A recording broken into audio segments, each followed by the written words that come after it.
The most important thing when going through a story for the second time or more is to keep in mind what we know right now, what we as the audience, the knowledge, what has the story told us so far. And right now we're looking at Frodo living in the Shire, and Gandalf has just told him about the One Ring and that Sauron is hunting it, and he knows the name Baggins. We don't know about the Ringwraiths, we don't really know much about Orcs or Saruman or the outside world, Bree, Rohan, Gondor. We don't really know a whole lot. We're kind of isolated in the Shire, and Tolkien's built up the Shire as this safe place, this place where you can go. It's your bed in the dark and scary night. And we know that Sauron is hunting after the ring, and he's hunting after Bilbo. And we focus on all of what we know, then what that means is we don't know what Gandalf is doing. We don't know if it's going to be okay. We don't know if there's the heir to the throne of Gondor who's out there and is ready to help. We don't have heroes. All we have are hobbits. And Gandalf, who's actually missing right now. So actually all we have are hobbits, and they're being hunted by the greatest evil in the land. And now Frodo has just overheard a dark figure in black asking about him. And this feeling of unease and anxiety, everything you thought was safe is no longer. And this is the beginning of the book. This is what it's like to experience this story for the first time. So let's get into it.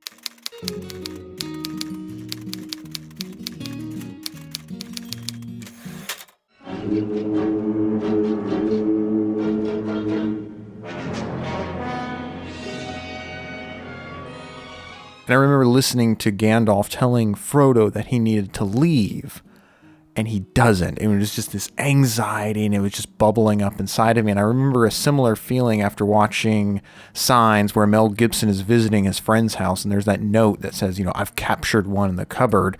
And he goes back to try and look at it. And I remember just being like, no, don't go, leave, go, run. But there's this curiosity in this part. And what you're doing as an author and in the story is you're taking this tension and you are stretching that to the absolute limit, because there is a curiosity. You are wanting, there's reasons why you want to do this, but as the character, as you're watching these characters, you're like, no, go. And this is what's drawing us in. We're getting invested. And so I have the same feeling when I remember thinking about Frodo and being like, Frodo, you need to leave now. Gandalf told you to go. You need to go now. But what does he do instead? He drags it out. And what it does is creates this whole travel montage where moving, which normally would be fairly mundane, but it's just overshadowed by this haunting knowledge that there's someone after him.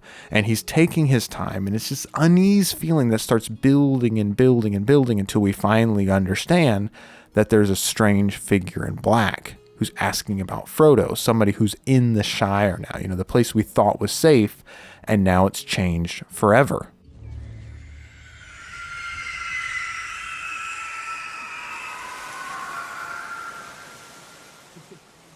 Get off the road!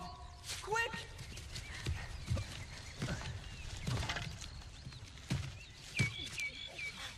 And Lord of the Rings is thought of as a whole number of genres. Usually fantasy is usually the main one. Adventure fantasy, Arthurian, almost with the heroes and everything. But what Tolkien really understands, and I don't think he gets enough credit for, is he really understands creating a thriller, making a story. This whole sequence is great. This intro sequence to Frodo and the Ring and beginning on this quest. And so what you do, usually when you begin these, is you're beginning with a safe environment, a comfortable one, a home, and you need a plot line to make this happen, to make sure, introducing the home, the plot, and everything, make sure it actually is interesting. And so we do this with Bilbo's birthday. We understand everything about the Shire and Frodo, Bilbo, all the customs, the proud feats, and everything like that, the hobbits, everything is introduced very nice, and it all feels very comfortable. And then as Bilbo leaves, the ring comes into focus, and Gandalf shows up and says, this isn't just any ring, this is the One Ring. And not only that, someone is after it, and that's Sauron, and Sauron's hunting after it, and he knows the name of Bilbo, or he knows the name of Baggins in the Shire. And this is where Tolkien really stretches out, because at this point, the Shire is no longer safe. Everything we knew about the Shire, the safe, idyllic English countryside, has completely changed, because now someone's after him. And so instead of leaving, Frodo takes his time, because he's trying to make it seem nice and neat. He's trying to button up all of his affairs. but he's taking his time, and it's dragging this tension out to where you're really just like, come on, go, go, go, go, go, go, go. You're really wanting him to go. And it's also an interesting note, because this is one of the key differences in the Fellowship of the Ring, or one of the scenes that are cut out in the movie. You know, from the movie, it's very much up and go, which makes sense. But in the book, because you don't have these same time constraints, and you're including all of these little details, and I'll get into kind of what this builds towards, because you can realize that the Fellowship of the Ring is really a different story. The focus is so much different because it's a much smaller story than compared to the others. You know, with the other, I always have to remind myself, that's what I was alluding to in the beginning, is remember, what do we know about this story so far? We don't know about Rohan. We don't know about Gondor. We don't know about these huge cataclysmic kingdoms going to war. What do we know? We know about the Shire. We know about a few hobbits. And it's a very small story at this point. And it's like one person is after Frodo. One person is asking him, not armies, just one person. We don't even know really what they're capable of. We know they're suspicious. We know they're dark and scary, but this is this building tension. It's a really small story that scales up into these large armies. And this is because Tolkien understands, you know, power scaling. He really has a good understanding of this. And so this is the dragging tension that we get, that something bad is going to happen. And we get this first hint because Gandalf, you know, darts off like he always does. And Ham Gamgee is talking to one of the Black Riders and sends this man off to go find Mr. Baggins because he's moved to Buckland.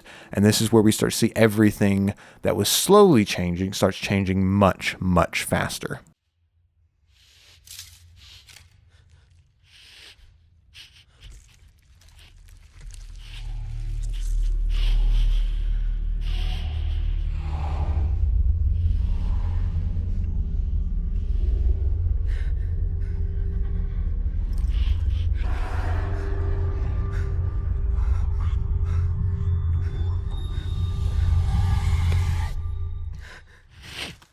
And a quick point to keep in mind is with storytelling is always trying to notice this is overlapping plot points. And what I mean by that is, so we have the plot of Frodo's life in the Shire and Bilbo's birthday.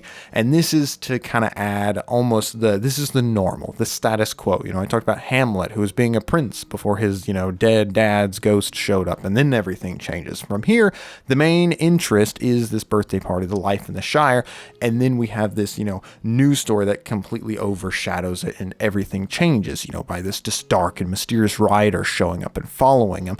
But we're still developing the Shire plot. We can't just fully abandon it. So Frodo takes care of his affairs, retires to the countryside, you know, sells his home to the Sackville Baggins and heads off. And it's all very formal, and he takes his time. Helping him with the move, of course, is Merry, Pippin, Fredegar, and Falco, you know, the two characters who very much understandably are left off out of the movie. And of course, Sam is in tow, and he's going to help manage the garden, and everything is very, you know, buttoned up nice and neat, very Hobbit-esque, you know. It fits the Shire, because he and Gandalf don't want rumors to start. But then you also realize that much of the damage has already been done with Bilbo's vanishing stunt. You know, again, keep in mind how tightly everything is connected, how Tolkien's connected this. Because imagine how easy it would be for someone searching after a hobbit named Baggins, who's rumored to have a ring of power. And also you hear about another hobbit, also named Baggins, who just disappeared in front of a bazillion hobbits. And it's like, okay, now we're understanding the trail is becoming clear. It makes sense now why the Black Riders are able to find him. Also, it makes sense because of time, because it's also been like 10 years. So you can understand this as everything is begin to move and the Shire is fundamentally changing. And now that the plot for the Shire is kind of coming to an end, and, you know, we focus onto the ring, what do we do about the ring? And then Gandalf, you know, vanishes again off to one side. Frodo has to leave. And so they start leaving from Buckland, and they're avoiding the main roads. And Frodo has this, you know, again, Frodo has a sense of the same anxiety that we, the audience, are feeling now. That, you know, it's best to avoid. There's an oncoming horse that's riding up, and they're like, oh, well, let's hide because we don't know who it is. And if it is Gandalf, we'll jump out and surprise him. But there's this building anxiety because something else is going on. Someone is after them. Someone's looking at them. And here, this is what we could call the dull sections of the story, is the part where the hobbits are just traveling, but it's put in between with the scenes with the Black Riders. So you have this high intensity encounter of someone, you know, here just a few pages ago, you hear about this great evil of Sauron, and he's after the ring, and then It's Frodo managing his affairs. And then there's this Black Rider who's asking about Frodo, and then he disappears. And now it's the hobbits walking through fields, stopping for lunch, cooking, and maybe, stopping for tea and stopping for dinner, making camp. It's very much a leisurely. And then they have this scene running with a Black Rider. And the Black Rider is eventually, very close to catching them. And there's this moment where Frodo's ready to put the ring on, and there's this tension, and we're just watching this anxiety eat away at us. And then we hear singing, and the rider jumps off and rides away. And here we understand that we're being introduced to elves. The elves who we've been hearing about, who maybe visited, and Bilbo's talked with them and everything like that. And we understand they're leaving to go to the Grey Havens, and we introduce to the elves. And so this is an interesting part, which is I always like to try and keep track of this, because when you introduce the elves, you immediately, there's this sense of relief and this awe. You're creating this sense of awe with the elves. They feel this, supernatural, larger than life. And the question I always like to ask for these is like, how did he accomplish this? How did we instantly believe that elves showed up and they're just this amazing creatures, And up until this point, we've been following Frodo's point of view, and we understand they can't face a Black Rider. It's 4 unarmed hobbits versus this large, scary Black Rider. If you were to put them in the fight, even if it was all the hobbits versus one Black Rider, we have a sense of who would win. So you have this different level of fear and strength and power. And then you introduce another character or another group, and they scare off the Black Rider. And so it, of course, proves that this new group, the elves, is more powerful than the Black Rider. And what's even stranger is that they kind of like, yeah, let's not talk about it, but they don't really seem too concerned. They're not worried about the Black Rider attacking them. And what we have here is the worries and fears of Frodo and the hobbits are completely different from the elves. And then, of course, this is also paired, and this is what helps give Lord of the Rings and the Fellowship of the Ring this feeling that it does. There's a reason why Lord of the Rings feels so different from other stories, is because of this sense of tragedy, this sense of loss, because we know the elves are leaving. They're leaving Middle-earth. They're not going to be staying. And so you have this, this frailty of time where that this is something that you have to savor, because it's not something that you'll be able to experience again. This feeling of Lord of the Rings, that they do such a good job, is with every single, ray of hope, the light of hope comes in, there's also this, echo of tragedy, where it's like, okay, we have the hope where the elves have saved Frodo, but at the same point, this is probably not going to happen again. The fact that they just happen to run into a group of elves on the road who at the last moment saves them from this Black Rider, we understand that this is probably not going to happen again.